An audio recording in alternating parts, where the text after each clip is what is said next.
बिस्मिल्लाहिर्रहमानिर्रहीम। देखती आंखों सुनते कानों, अस्सलाम वालेकुम। तो कैसी है नवीदा की यूट्यूब फैमिली। उम्मीद करती हूँ कि सब ठीक ठाक होंगे, खैर आफियत से होंगे, खुश रहें, आबाद रहें। जी तो जनाब, यहाँ पे मैंने थोड़ा लकड़ी का काम करवाया था, कैबिन बनवाए थे, तो उसके लिए मैंने थोड़ी सी चीज़ें ख़रीदनी थी। जैसे कि मैंने आपको बताया था, मैं $1 शॉप पे गई थी, तो मुझे तो कुछ समझ में नहीं आया था वहाँ से। तो बस फिर मैंने आज दोबारा से गई और ये वाली चीज़ें जो थी ये लेके आई।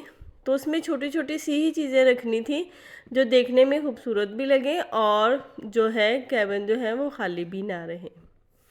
तो बस इसी तरह से मैं छोटी सी लाइट्स और ये अल्लाह और हज़रत मोहम्मद सल्लल्लाहु अलैहि वसल्लम का नाम लिखा था वो लेके आई थी, और फ्लावर लेके आई थी इस तरह से छोटे से बिल्कुल। और साथ मैंने इसके इस तरह से ये वाला छोटा सा जो था मैंने डेकोरेशन पीस लिया था। बड़ा ही खूबसूरत लग रहा था ये देखने में, और लेकिन ये बहुत ही मुझे महंगा मिला। बस दिल आ गया था, मुझे बड़ा पसंद आया, तो खैर मैंने ख़रीद लिया। तो इसी तरह से दो मैंने ख़रीदे थे, और ये देखिए मेरा माइंड था कि मैं इनको इस तरह से सेट करूँगी। तो ये बड़े ही प्यारे लग रहे थे जब मैंने वहाँ पे रखे। और साथ मैंने ये देखें एक के वाले फ्लावर लिए हैं इस तरह से, ये भी मैंने छोटे साइज़ में ही लेने थे। तो ये भी बड़े प्यारे लग रहे थे और बिल्कुल ऐसे ओरिजिनल लग रहे थे। तो साथ उसके मैंने ये वाला लिया एक डेकोरेशन पीस, तो इसमें मैं रखूँगी। तो मुझे ज़्यादातर जो है शीशे की बनी चीज़ें ज़्यादा पसंद होती हैं, और मैं ऐसी चीज़ लेती हूँ जो वॉश करने में हो और साफ़ करने में आसानी हो। तो बस ये भी मुझे बड़ा प्यारा लगा था, तो ये भी मैंने ले लिया। तो इसके पीछे भी मैं इसी तरह से छोटी लाइट रखूँगी, तो बड़ी प्यारी लगी थी रख कर ना। और साथ ये कलरफुल से जो मैंने बीड्स लिए थे ये शीशे के थे, तो ये मुझे इतने पसंद है और बड़े देर से था मेरा कि मैं ऐसे लूँ। तो बस कहीं कलर नहीं अच्छे मिलते थे, कहीं साइज़ का इशू होता था, तो यहाँ पे मुझे परफेक्ट मिल गए, तो मैंने ले लिए। और बच्चों के लिए ड्रेस लेके आई थी और एक मियाँ साहब के लिए लेके आई थी। और उसके बाद जनाब मैंने चिकन लेके आई थी, तो मैंने सोचा पहले उसको धो लें क्योंकि आज मेरे गेस्ट आ रहे हैं, तो बस उनके लिए खाना वगैरह बनाना था। और बस इसी तरह से जो सब्ज़ी है उसको मैं अच्छी तरह से वॉश करके रख लूँगी। और जैसे ही मैंने धनिया देखा तो मेरे जहन में एकदम से आया कि जो मैंने लगाया है वो देखती हूँ कितना ग्रो किया है और कितना निकला है न्यू। तो जब मैं आई क्यारी के पास तो मैंने देखा काफ़ी सारे पत्ते जो थे न्यू निकल आए थे। तो बस रोज़ मैं आपको दिखाती रहूँगी और आप भी मेरे साथ इसको एंजॉय करते रहिएगा कि कैसा लगा है, कितने दिनों में निकला है ये भी मैं आपको बताऊँगी। तो गैस अभी आई नहीं थी, तो मैंने पहले सोचा कि सलाद बना लेते हैं। तो बस सलाद के लिए मैंने ये वाला कटर लिया है। तो मेरा थोड़ा था आज थोड़ी सी स्टाइलिश सी बनाए सलाद, तो बस उसके लिए मैंने फिर इस तरह से कटिंग की। तो ये जो खीरे हैं इनके छिलके जो हैं वो भी हम वेस्ट नहीं करेंगे, उससे भी मैं थोड़ी बहुत डेकोरेशन कर लूँगी। खीरा तो वैसे भी हम छिलकों के साथ खा लेते हैं, तो ये छिलके नहीं थे, ये काफ़ी मोटी सी लेयर उतरी थी, तो बस इनसे भी मैं थोड़ी बहुत डेकोरेशन करूँगी। तो बस खीरे जो थे मैंने अच्छी तरह से छील लिए थे, अब मैं इनकी कटिंग करूँगी। और देखिए कितनी प्यारी शेप बन रही है। पहले तो मेरा एक दफ़ा ऐसे इरादा बना था, कटर और बहुत सारे थे, तो मैंने सोचा कि चले मैं ये ना अपनी हेल्पर को दे देती हूँ, लेकिन फिर मैंने ये सोच के रख लिया कहीं काम आ जाता है। तो अभी मेरा माइंड था कि मैं कुछ डिज़ाइनिंग वाली जो है ना सलाद बनाऊँ, तो फिर मेरे माइंड में आया कि उससे भी तो ऐसी बनती है। तो तकरीबन इस टूल्स को मैंने बहुत अरसे बाद, तकरीबन 15 साल बाद दोबारा मैंने यूज़ किया है। तो मेरे माइंड से बिल्कुल निकल गया था और बिल्कुल मुझे याद ही नहीं था कि इससे भी इस तरह की सलाद बन सकती है। तो बस यहाँ पे देखिए वो जो छिलके उतरे थे उनको मैं इस तरह से पतले पतले कट कर लूँगी और फिर मैं इनकी डेकोरेशन करूँगी। ये देखें बड़े प्यारे लगते हैं जब ये रखते हैं इस तरह से सलाद में। तो अभी आप देखिएगा साथ साथ, बस मैं कटिंग कर लूँ फिर मैं आपको दिखाती हूँ कि मैं इनको किस तरह से सेट करूँगी। तो मेरा पहले तो माइंड था टेबल डेकोरेट करने का, लेकिन टाइम बहुत कम था, तो बस जितने काम हो सके बस मैंने वो कर लिए। जो टेबल डेकोरेट की वीडियो है वो भी मैंने अपने चैनल पे शेयर किया है, आप देखिएगा कि किस तरह से क्या चीज़ें बनाकर आप रख सकती हैं और किस तरह से अपने टेबल को डेकोरेट कर सकती हैं। तो यहाँ पे जनाब देखें, मूली को भी मैंने सेम खीरे की तरह ही छील लेना है, लेकिन याद रहे कि जो खीरे के छिलके थे वो तो आपने इस्तेमाल में लेके आने हैं और मूलियों के जो है वो फेंक देने हैं वो किसी काम नहीं आएंगे। तो बस इसी तरह से मैं मूली को भी कट करके रख लूँगी, फिर सारी चीज़ें कटिंग करने के बाद एक साथ ही मैं डेकोरेट करूँगी। तो ये देखें इसकी शेप भी कितनी अच्छी आई है। तो इसी तरह से गाजर, बिल्कुल थोड़ी सी गाजर लूँगी, बहुत ज़्यादा नहीं, क्योंकि इतनी खा नहीं होती, लेकिन ये कि जब आप सलाद बनाते हैं तो उसमें डेकोरेशन के लिए बहुत प्यारी लगती है देखने में। तो मैंने तो बस सलाद की ही कटिंग की थी, बाकी जो सब्जियां थी सारी वो अम्मी जी काट रही थी। तो बस अम्मी जी वो कटिंग करके मुझे जैसे देंगी तो मैं गैस भी आ जाएगी और मैं अपना कुकिंग का काम स्टार्ट कर दूँगी। तो बस ऐसे ही होता है, मिलजुल के काम कर लेते हैं हम लोग। अगर खाना मैंने बना लिया है तो अम्मी जी ने बर्तन धो लेने हैं, मैंने समेट लेने हैं। बस हम इस तरह से दोनों मिलकर काम कर लेती हैं और बड़ी आसानी से हमारा काम हो जाता है, हमें परेशानी नहीं होती। तो यहाँ पे जो थी गाजर थी, इनको भी मैंने कट कर लिया था और इनके जो छिलके थे वो भी मैंने फेंक दिए थे। तो ये मैंने अलग से गाजर ली थी तो उसके मैंने इस तरह से बारीक बारीक पीस किए हैं। तो चलिए अब हम दिखाते हैं आपको बिल्कुल सिंपल तरीके से किस तरह से मैं अपनी जो सलाद वाली प्लेट है उसको डेकोरेट करूँगी और देखने में बड़ी प्यारी लगेगी। बस अब इसको मैं रैप करके तो रख दूँगी, ये बिल्कुल फ्रेश रहेगी, इनका कलर भी नहीं ख़राब होगा और बिल्कुल फ्रेश होगी। तो बस यहाँ पे मैं इस तरह से इसको रैप कर लूँगी। इस तरह से ये होता है मेहमानों के आने से पहले पहले आपके काफ़ी काम जो हैं। तो जी मेरी स्वीट सिस्टर, जैसे ही आपको टाइम मिले तो आपने ये वाले काम करके पहले से ही रख लेने हैं, ताकि जब मेहमान आए तो आपको परेशानी ना हो और आप अपना काम जो है सही तरीके से निपटा लें। तो बस मैं इसको अब इस तरह से रेडी करके फ्रिज में रख दूँगी और साथ ही मैंने सेवइयाँ बॉईल कर ली हैं। तो सेवइयाँ बॉईल की हैं और साथ ही दूध बॉईल किया है, क्योंकि सुबह दूध वाला लेट आता है तो दूध जो है वो बस फिर इसी तरह से पड़ा रहता है। तो और साथ ही मैं आज बनाऊंगी चाइनीज़ राइस। तो यहाँ पे अदरक लहसुन का पेस्ट जो है ये भी मैं बना के रख लूँगी। तो इस तरह से ये होता है कि जल्दी जल्दी आपके काम जो हैं वो हो जाते हैं। तो बस इसी तरह से मैं इसको भी बना लूँगी और हरी मिर्चें जो हैं उनको भी ग्राइंड करके तो मैं रख लूँगी। तो जी हमारे जो गेस्ट आ रहे हैं वो कोई गैर नहीं है, बल्कि हमारे घर की बेटी है। तो हमारी जो है फूफो हैं वो आ रही हैं, तो बस उनके लिए ही सारी तैयारियां हो रही हैं। तो हमने न्यू घर लिया था, शिफ्टिंग न्यू हमारी हुई थी, तो बस सब लोग ऐसे ही हमारे घर को देखने के लिए आते हैं, हमसे मिलने के लिए आते हैं और न्यू घर को देखने के लिए आते हैं। सब इतना खुश होते हैं घर को आकर, जब देखते हैं इतना वो इन्जॉय करते हैं हमारे घर आकर और सबको बड़ा मज़ा आता है, बड़ा अच्छा फील करते हैं सब लोग। तो यहाँ पे मैंने दूध वाली सेवइयाँ जो थी वो भी बना ली थी और इसमें मैंने साथ मलाई भी ऐड की है, वो सीन मैं शूट नहीं कर पाई। तो बस ऐसे ही था, कभी एक काम की तरफ भागती थी तो कभी दूसरे काम की तरफ। तो इसी जितनी जितनी वीडियो जो है शूट कर सकी मैंने आपके लिए की। तो मैंने सोचा मेरे साथ आप भी, मेरे जो हैं गेस्ट आ रहे हैं उनको एंजॉय करें और आपको भी मज़ा आएगा ज़रूर। साथ ही मैं इसके रायता भी बना लूँगी और रायते को भी मैं बनाकर रैप करके फ्रिज में रख दूँगी। हरी मिर्चें, पुदीना और धनिया डालकर मैं रायता बनाऊँगी। और यहाँ पे देखें चावल जो है उनको मैं भिगो दूँगी। तो चावल तकरीबन मैंने 2 घंटे पहले भिगोने हैं। तो चावलों को भिगोकर फिर मैं दूसरे काम की तरफ हो जाती हूँ।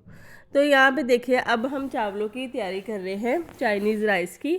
तो यहाँ पे सबसे पहले मैंने इसमें लहसुन का पेस्ट जो है वो डाला है, आपने अदरक नहीं डालना यहाँ पे। तो लहसुन का पेस्ट बनाकर मैंने वो डाला है और उसको मैंने अच्छी तरह से तकरीबन 2 से 3 मिनट के लिए भूनना है। फिर उसमें मैंने जो चिकन है वो ऐड करके चिकन को भूनना है। तो जो चाइनीज़ राइस होते हैं उसमें ये लहसुन का जो टेस्ट है और खुशबू बड़ी मज़े की लगती है। तो आप भी लहसुन ज़रूर डाला करें, इसको स्किप नहीं करना आपने। उसके बाद मैं इसमें गाजरें डाल दूँगी। गाजरों को तकरीबन मैं 10 मिनट के लिए भूनूँगी तो ताकि वो अच्छी तरह से गल जाए। और फिर मैं इसमें जो है कुटी हुई लाल मिर्च डालूँगी। और लाल मिर्च जो है इसके जो बीज हैं ये बड़े ही प्यारे लगते हैं देखने में चाइनीज़ राइस में। और यहाँ पे शिमला मिर्च और साथ ही मैं बंद गोभी डालूँगी। तो सब्ज़ियाँ जो है बहुत ज़्यादा नहीं डालूँगी। ये भी जो गाजरें हैं या मटर होते हैं बच्चे निकाल निकाल के साइड पे रखते रहते हैं, तो बस मैं इतनी ही डालती हूँ जिससे टेस्ट आए और देखने में अच्छी लगे। तो यहाँ पे मैं इसमें डालूँगी चिली सॉस। तो तकरीबन मैं ये 5 से 6 चम्मच डालूँगी। और इसी तरह से फिर मैं इसमें डालूँगी सोया सॉस। तो ये मेरे तकरीबन 5 गिलास चावल थे, तो इसमें मैंने देख लें आप शायद 1.5 किलो के करीब थे। तो बस इसमें इतनी ही चीज़ें जाएंगी और टेस्ट जो है बिल्कुल सही रह जाएगा और खाने में भी अच्छे लगेंगे। तो देखिए यहाँ पे सारी चीज़ें मैंने डाल दी हैं, नमक भी मैंने डाल दिया है जितना मैंने डालना था। और यहाँ पे 2 चम्मच भरकर मैं काली मिर्चों के डालूँगी। ये बिल्कुल आपने एंड में डालना है जब आपने इसका चूल्हा बंद करना है। तो बस यहाँ पे मैं डालकर चूल्हा बंद कर दूँगी ताकि जो काली मिर्चें हैं उनका कलर बिल्कुल फ्रेश रहे। बस काली मिर्च डाल के आपने चूल्हा बंद कर देना है। और आप देखिएगा इस तरह करने से क्या होता है, काली मिर्चें जो होती हैं उनका टेस्ट बिल्कुल बरकरार रहता है, बिल्कुल वैसा ही होता है जैसा होना चाहिए। उसके बाद में सारे जो मैंने चाइनीज़ राइस के जो बनाया था मसाला उसको मैं निकाल लूँगी और उसी बर्तन में मैं पानी बॉईल करके तो उसमें मैं चावल डाल दूँगी। तो चावल डालने के बाद जैसे ही चावल बॉयल होंगे तकरीबन हाफ़ से थोड़े से ज़्यादा, तो बस फिर मैं उनको इस तरह से छान लूँगी। पानी इनका अलहदा कर लेंगे और चावल जो है वो अलहदा हो जाएंगे। तो मैं तो इसी में छानती हूँ, इसमें बड़े आसानी से छन भी जाते हैं और बड़े सही रह जाता है काम ना। तो कोशिश करें अगर आपके पास ये टूल्स नहीं है तो आप ये ज़रूर लें ताकि आपके लिए आसानी हो। ये लाजमी चीज़ है। टोकरियाँ जो होती हैं कभी वो टूट जाती हैं, कभी गर्म पानी से वो उठाने में ऐसे मुड़ जाती परेशानी होती, लेकिन ये बिल्कुल ठीक रहता है। इसके नीचे पैंदा भी होता है तो ये है कि वो पानी आराम से छन जाता है। बस मैं अब इसकी तय लगाऊंगी। तो पहले चावल डालेंगे, फिर इसमें जो चाइनीज़ राइस का मसाला बनाया है सब्जियों का वो डालेंगे। तो बस इसी तरह से स्टेप बाय स्टेप सारी चीज़ें डालती जाएंगे। तो आपने भी इसी तरह से बनाना है, सही तरीका यही है। बाकी आप इसमें मटर भी डाल सकते हैं या कोई और सब्ज़ी जो आप पसंद करते हैं, जैसे गाजर है वो गोभी है वो भी आप डाल सकते हैं, लेकिन मेरे घर वाले बस यही खाते हैं तो मैंने यही डाली है। जो चिकन है उसके आपने रेशे बना लेने हैं, तो बस वो ऐसे ही अच्छा लगता है। तो यहाँ पे देखें मैंने पहले चावल डाले थे, फिर मैंने चाइनीज़ राइस का जो मसाला बनाया था वो, फिर चावल। बस इसी तरह से मैंने एक एक तय लगाते जाना है। ये सारा काम करते करते मुझे अंदाज़ा ही नहीं हुआ, टाइम इतना ज़्यादा हो गया था। और ये देखें जनाब दम जो था वो मैंने खोल लिया था। दम वाला सीन भी मैं आपको नहीं दिखा सकी, टाइम की बहुत ज़्यादा कमी थी। तो ये देखिए इतने अच्छे खिले खिले चावल बने थे और बड़ा ही प्यारा इनका कलर लग रहा है देखें।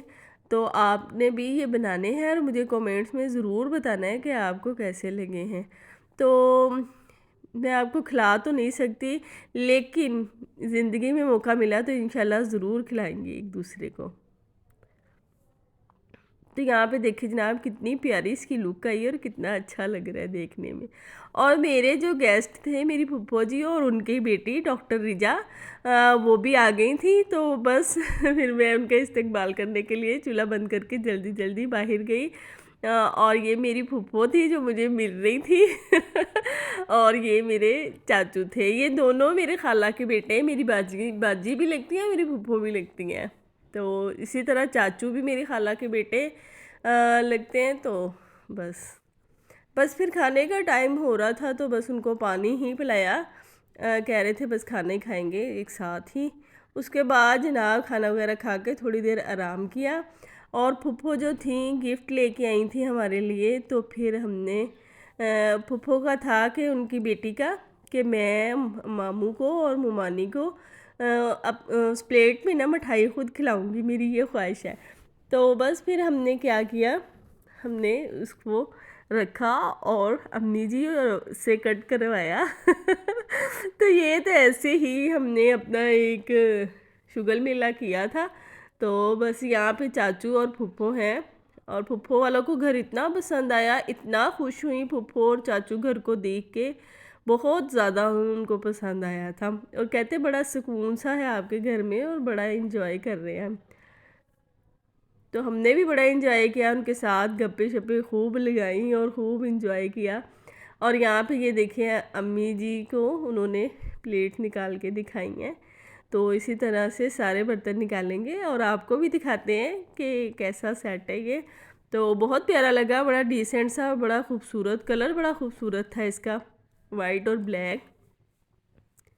तो हमें तो बहुत प्यारा लगा, आपको कैसा लगा आप हमें कमेंट्स में ज़रूर बताइएगा। तो बड़े दिल से और बड़ी खुश हो के फुप्पो लेके आई थी हमारे लिए, और हमें भी बड़ी खुशी है। तो अगर ना भी लेके आती तो कोई ऐसी बात नहीं थी, लेकिन बस उनकी ख्वाहिश थी कि मैं अपने भाई के लिए कुछ ना कुछ लेके जाऊं, भाई भाभी के लिए। तो बस फिर यहाँ पे अम्मी जी और अब्बू जी को अब हम मिठाई खिलाएंगे। तो ये भी सीन मैं आपके साथ शेयर करती हूँ। तो यहाँ पे मैंने प्लेट्स उठाई तो मैंने सोचा कि आपके साथ भी शेयर करूँ और मैं आपको दिखा दूँ करीब से कि ये कैसे बर्तन हैं। थैंक यू फुफ्फो जी, आपका भी बहुत बहुत शुक्रिया कि आपने हमें याद रखा और आप हमारे घर आए और आपने हमारे घर को पसंद किया। और मेरी बहन जो है डॉक्टर रिजा साहबा, वो तो बड़ी ही मासूम सी हैं, बड़ी प्यारी सी हैं, और बड़ी मेरे बच्चों का तो इतना ख्याल रख रही थी कि भाई किधर हैं, खाना नहीं खाया उन्होंने, बार बार उनका पूछ रही थी। तो थैंक यू, उनका भी बहुत बहुत शुक्रिया। तो यहाँ पे फुफ्फो जो थी अब हमें सबको मिठाई खिला रही थी। तो सबसे पहले अम्मी जी और अब्बू जी को खिलाई उन्होंने। तो बस यही होती हैं बेटियों की छोटी छोटी खुशियाँ। जब माँ बाप नहीं होते तो भाई ही माँ बाप होते हैं अपनी बहनों के। तो बस फुफ्फो यहाँ पे अब्बू को खिला रही हैं और उसके बाद अम्मी जी को खिलाएंगी। इसी तरह हम सबको फुफ्फो जी ने खिलाई है और बड़ा मज़ा आ रहा था, इतना हम इंजॉय कर रहे थे और बड़ा अच्छा हमने सेलिब्रेट किया फुफ्फो की मिठाई वाली जो फुफ्फो ने रस्म की है उसको। तो आपको कैसा लगा है, आप भी इंजॉय कर रहे हैं या नहीं, हमें ज़रूर बताइएगा। तो जिसका भी दिल करता है आए, मोस्ट वेलकम, हम आपका वेट कर रहे हैं सबका। तो यहाँ पर फुफ्फो जो है मुझे खिला रही थी, तो मैंने कहा कि पहले मेरे जो व्यूअर्स हैं उनको भी खिलाएं। वो भी इंजॉय करें। तो बस मिठाई वगैरह खाने के बाद सब छत पे जाएंगे और छत देखेंगे और ऊपर वाला पोर्शन देखेंगे और फिर सारा घर इनको दिखाते हैं। तो बड़ा मज़ा आ रहा था और हम बड़ा इंजॉय कर रहे थे और बड़ी खुशी महसूस हो रही थी। अल्लाह हाफिज़।